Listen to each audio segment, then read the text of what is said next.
আসসালামু আলাইকুম দর্শক, সবাইকে আমার চ্যানেল দেখার জন্য ধন্যবাদ। আজকে দেখাবো পেঁপে গাছের যে বেশি ফল হয় সেগুলি ছাঁটাই করার জন্য।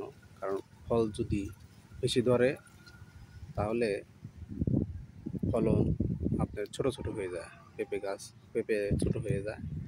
এই যে দেখেন, এই পেঁপেগুলি বড় হয়ে গেছে, মোটামুটি কিছুদিন আগে বিক্রি করছি। তো এই যে দেখেন যে পেঁপে আসতেছে, এই যে ছোট ছোট পেঁপে আসতেছে।